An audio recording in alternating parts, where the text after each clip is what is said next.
Hello दोस्तों, शिक्षा villa के यूट्यूब चैनल में मैं आपका स्वागत करता हूं। हमारे इस चैनल शिक्षा विला के माध्यम से हम उन सारे गवर्नमेंट एग्ज़ाम की तैयारी कराएंगे जो अभी ट्रेंड में हैं। तो प्रत्येक एग्ज़ाम के प्रिपरेशन के लिए एक डेडिकेटेड वीडियो के ऑनलाइन क्लासेस, उसके कंप्लीट कोर्स के साथ और लास्ट में कुछ इंपॉर्टेंट एमसीक्यूज़ भी होंगे जो आपको आगामी परीक्षा में बहुत हेल्प करेंगे। तो दोस्तों, इसी क्रम में हम आगे बढ़ते हैं। आज का हमारा टॉपिक है हिस्ट्री के सब टॉपिक सिंधु घाटी सभ्यता से। तो दोस्तों चलिए स्टार्ट करते हैं सिंधु घाटी सभ्यता। तो दोस्तों, सिंधु घाटी सभ्यता में पहला पॉइंट है परिचय। तो आइए सिंधु घाटी सभ्यता के बारे में जानते हैं। तो फर्स्ट पॉइंट है भारतीय इतिहास की शुरुआत कहाँ से हुई थी। तो भारत के इतिहास की शुरुआत हुई थी सिंधु घाटी सभ्यता से। अर्थात इसका अर्थ क्या है कि इससे पहले भारत के इतिहास का साक्ष्य नहीं मिला है। और अगले पॉइंट की ओर आगे बढ़ते हैं। इस सभ्यता का ज़्यादातर भाग सिंधु नदी के किनारे फैला हुआ है, जिसके कारण इस सभ्यता को कौन सी सभ्यता कहा गया? सिंधु घाटी की सभ्यता। इसे एक और नाम से जाना जाता है। इसे एक और क्या नाम से जाना जाता है? हड़प्पा सभ्यता के नाम से भी जाना जाता है। अर्थात खुदाई से प्राप्त इसका पहला नगर हड़प्पा था, इस कारण इसे हड़प्पा सभ्यता के नाम से भी जाना जाता है। और अगला पॉइंट की ओर आगे बढ़ते हैं। सिंधु सभ्यता की खोज कब और किसने की? तो दोस्तों, सिंधु सभ्यता की खोज 1920 में किसने की थी? राय बहादुर दयाराम साहनी ने। ठीक है दोस्तों, अब अगले पॉइंट की ओर आगे बढ़ते हैं। सिंधु घाटी सभ्यता को किस युग में रखा गया है? तो किस युग में रखा गया दोस्तों? कांस्य युग में। मतलब इस समय के लोगों को कांस्य का ज्ञान हो चुका था। तो दोस्तों, कोई भी सभ्यता इस कई नगरों से मिलकर बनी होती है। तो सिंधु सभ्यता भी कई नगरों से मिलकर बनती थी। आइए जानते हैं उन नगरों के बारे में और देखते हैं मैप में उनकी स्थिति क्या है। तो दोस्तों, आपके सामने पेश है एक चार्ट जिसमें मैंने हड़प्पा सभ्यता के प्रमुख स्थल, उसकी उत्खननकर्ता और वे नगर किन नदियों के किनारे स्थित है ये दर्शाया है। तो पहला हमारा नगर है हड़प्पा। हड़प्पा की खोज हुई थी 1921 में। किसके द्वारा? दयाराम साहनी के द्वारा। और कौन सी नदी किनारे? रावी नदी किनारे। तो चलिए आइए मैप में इसकी स्थिति देखते हैं। तो दोस्तों, ये रही रावी नदी और ये रहा हमारा नगर हड़प्पा। ठीक है दोस्तों, अब आते हैं अपने सेकंड नगर पे। हमारा सेकंड नगर है कौन? मोहनजोदड़ो। मोहनजोदड़ो की खोज कब हुई थी? 1922 में। किसके द्वारा? राखाल दास बनर्जी। और ये किस नदी के किनारे स्थित है? तो दोस्तों, यह सिंधु नदी के किनारे स्थित है। आइए मैप में इसकी स्थिति देखते हैं। तो ये रहा दोस्तों अपना सेकंड नगर मोहनजोदड़ो। किस नदी के किनारे है? सिंधु नदी के किनारे। तो दोस्तों, आइए अपने तीसरे नगर के बारे में जानते हैं। और तीसरा नगर है हमारा चान्होदड़ो। चान्होदड़ो की खोज हुई थी 1931 में। किसके द्वारा? गोपाल मजूमदार के द्वारा। और ये किस नदी किनारे स्थित है? तो दोस्तों, यह भी सिंधु नदी किनारे ही स्थित है। आइए मैप में इसकी भी स्थिति देख लेते हैं। तो दोस्तों, ये रहा हमारा चान्होदड़ो। ठीक है दोस्तों, अब अपने चौथे नगर की ओर आगे बढ़ते हैं। हमारा चौथा नगर है कौन सा? कालीबंगन। कालीबंगन की खोज हुई थी 1953 में। किसके द्वारा? बी लाल एवं बी के थापर के द्वारा। और ये किस नदी किनारे स्थित है? घग्गर नदी के किनारे स्थित है। तो दोस्तों, आइए मैप में इसकी भी स्थिति देखते हैं। तो दोस्तों, ये रहा हमारा नगर क्या? कालीबंगन। आज के राजस्थान में है। ठीक है दोस्तों, अब बढ़ते हैं अपने पांचवें नगर की ओर। हमारा पांचवा नगर है कौन सा है? लोथल।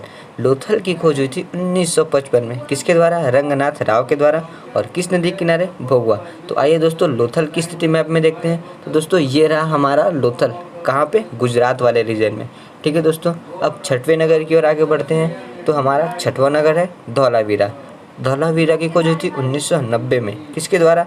रविंद्र सिंह बिष्ट के द्वारा। आइए इसकी भी स्थिति मैप में देखते हैं। तो दोस्तों, ये रहा अपना छठा नगर धौलावीरा।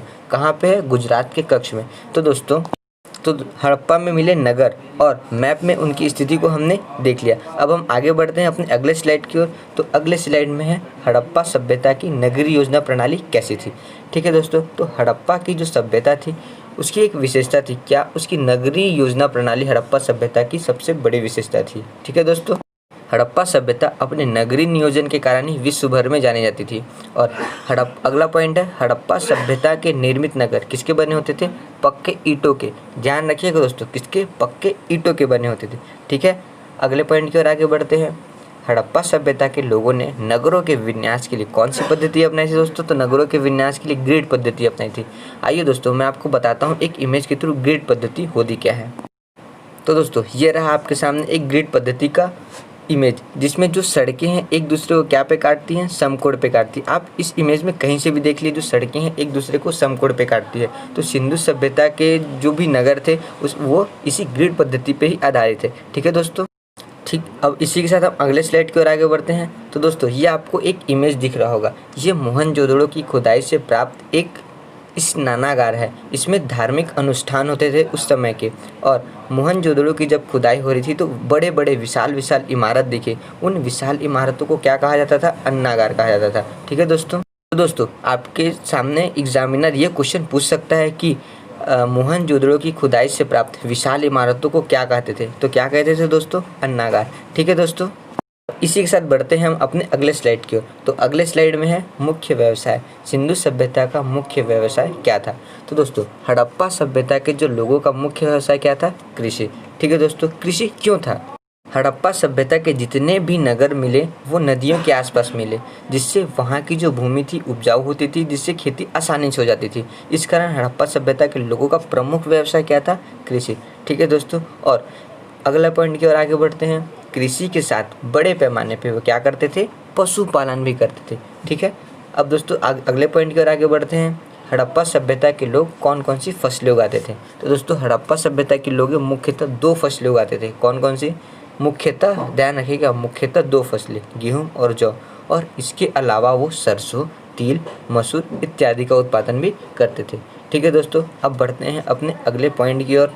खुदाई से कुछ ऐसे साक्ष्य मिले जिससे कहीं कहीं पर बैलों द्वारा जूते खेत के भी साक्ष्य मिले।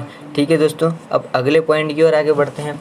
हड़प्पा सभ्यता से मिले साक्ष्य के अनुसार हड़प्पा सभ्यता के लोग किस किस चीज़ का व्यापार करते थे, तो पत्थर, धातु, सीप और शंख का व्यापार करते थे। तो दोस्तों हड़प्पा सभ्यता के लोग अपने व्यापार के लिए एक पद्धति अपनाते थे। इस पद्धति को वस्तु विनिमय प्रणाली कहते थे। आइए अपने अगले स्लाइड के बारे में जानते हैं। अगले स्लाइड के बारे में वस्तु विनिमय प्रणाली के बारे में जानते हैं। ठीक है दोस्तों। तो उनका जो व्यापार होता था किस पद्धति पर आधारित था, वस्तु विनिमय प्रणाली पर आधारित था, अर्थात धातु मुद्रा का कोई प्रयोग नहीं होता था। इस लाइन का अर्थ क्या है मैं आपको अभी अच्छे से समझा रहा हूँ। वस्तु विनिमय प्रणाली मतलब एक वस्तु देके दूसरी वस्तु लेना। जैसे हम आज क्या करते हैं, पैसे देते हैं और वस्तु खरीदते हैं, लेकिन पहले के ज़माने में ऐसा नहीं होता था। सिंधु घाटी सभ्यता के लोग एक वस्तु देते थे और उसके बदले में दूसरी वस्तु भी लेते थे। ठीक है दोस्तों। अब बढ़ते हैं हम अगले पॉइंट की ओर। तो दोस्तों सिंधु सभ्यता के जो लोग थे अपना व्यापार मेसोपोटामिया और मिस्र की सभ्यता के साथ करते थे। तो अपने इस व्यापार के उसमें अब महत्वपूर्ण भूमिका कौन निभाते थे, तो महत्वपूर्ण भूमिका निभाते थे उनके बंदरगाह। तो दोस्तों सिंधु घाटी सभ्यता में 2 मुख्यतः बंदरगाह थे। कौन कौन से, लोथल और सूत-कोतदा। क्या थे, सिंधु सभ्यता के बंदरगाह थे जहां से वे अपना व्यापार करते थे। ठीक है दोस्तों। तो इसी के साथ हम अगले पॉइंट की ओर आगे बढ़ते हैं। अगला पॉइंट है हमारा मुहर। हड़प्पा सभ्यता का मुहर कैसा था और उसकी क्या विशेषता थी। तो दोस्तों हड़प्पा सभ्यता में जितने भी मुहर मिले उसमें सबसे अधिक क्या मिला, ये जो एक श्रृंगी पशु है उसका अंकन मिलता है। तो ये आपको दिख रहा होगा, ये इमेज में एक श्रृंगी पशु। ठीक है दोस्तों। अब अगले पॉइंट की ओर आगे बढ़ते हैं। मुहरों और टेराकोटा की मूर्तियों पर किसके साक्ष्य मिले, सांड के साक्ष्य मिले। मतलब इससे क्या साबित होता है कि सांड सिंधु घाटी सभ्यता के लिए एक महत्वपूर्ण पशु था। ठीक है दोस्तों। अब समझते हैं टेराकोटा किसको बोलते हैं। तो दोस्तों टेराकोटा उन मूर्तियों या बर्तन को बोलते हैं जो मिट्टियों के बने होते हैं। ठीक है दोस्तों। और इसी के साथ बढ़ते हैं हम अपने अगले स्लाइड की ओर। हड़प्पा सभ्यता की लिपि क्या थी। तो दोस्तों हड़प्पा सभ्यता की लिपि अभी तक हमें ज्ञात नहीं हुई है। तो लेकिन उसकी लिपि जो कैसी थी, हड़प्पा सभ्यता की लिपि कैसी थी, वो भाव चित्रात्मक थी। लेकिन हड़प्पा सभ्यता की जो लिपि हमें अभी तक पता नहीं है, अभी तक ना पढ़ी भी जा सकी है। और यह जो लिपि है कैसे लिखी जाती थी, दाईं से बाईं ओर। ठीक है दोस्तों। और अपने इसी के साथ हम बढ़ते हैं अपने अगले पॉइंट की ओर। अपना अगला पॉइंट है शिल्पकला। ठीक है दोस्तों, यहाँ पे आपको एक इमेज दिख रहा होगा। ये इमेज किसकी है, टेराकोटा की मूर्ति। ये किसकी है, टेराकोटा की एक मूर्ति है जो हड़प्पा सभ्यता की क्या थी, मुख्य शिल्पकला थी। ठीक है दोस्तों। इस इमेज को अच्छे से ध्यान रख लीजिएगा। ये क्या है, मिट्टी से बनी एक मूर्ति जिसको टेराकोटा की मूर्तियों के नाम से भी जाना जाता है। और अगले पॉइंट की ओर आगे बढ़ते हैं। हड़प्पा सभ्यता के लोग सोना, चांदी और कीमती पत्थरों से आभूषणों का निर्माण करते थे। ठीक है दोस्तों। तो दोस्तों अब आगे जानते हैं हड़प्पा सभ्यता के जो लोग हैं कुछ चीज़ों कुछ धातुओं का आयात दूसरे देशों से भी करते थे। आइए उनके बारे में अच्छे से जानते हैं। तो दोस्तों सिंधु काल में विदेशों से मिलने वाली धातुएं कौन कौन सी थी? कौन कौन सी धातु थी? तांबा, चांदी, सोना, टीन और सीसा। ठीक है दोस्तों, कहाँ कहाँ से आते थे ये इनके बारे में बगल वाले कॉलम में लिखा है। तो तांबा कहाँ से आता था? खेतड़ी, बलूचिस्तान और ओमान। चांदी अफगानिस्तान और ईरान से। सोना कर्नाटक, अफगानिस्तान और ईरान से। टीन अफगानिस्तान और ईरान से। सीसा कहाँ से आता था? ईरान से। तो दोस्तों ध्यान देने योग्य बात यह है कि अभी तक मैंने लोहे के बारे में कुछ नहीं बताया। इसका मतलब क्या निकलता है कि सिंधु घाटी सभ्यता के लोग किसके बारे में नहीं जानते थे? तो लोहे के बारे में बिल्कुल नहीं जानते थे। इसी के साथ बढ़ते हैं हम अपने अगले स्लाइड की ओर। तो अगले स्लाइड में कुछ इंपॉर्टेंट बिंदु हैं, आइए उनके बारे में डिस्कस करते हैं। तो सिंधु सभ्यता के लोग किस चीज़ की पूजा करते थे? वृक्ष और पशुओं की पूजा करते थे। और एक पत्थर पर 3 मुख वाले देवता पशुपतिनाथ की मूर्ति मिली है जिसके चारों ओर हाथी, गैंडा, चीता और भैंसा विराजमान है। ठीक है दोस्तों, अब हम आगे बढ़ते हैं और ये जानते हैं कि सिंधु सभ्यता का पतन कैसे हुआ। तो दोस्तों सिंधु सभ्यता के पतन का अभी तक सही अनुमान नहीं लगाया जा सका कि उस सभ्यता का पतन कैसे हुआ, लेकिन ज्ञानविदों का मानना है कि सिंधु सभ्यता के पतन का मुख्य कारण क्या था?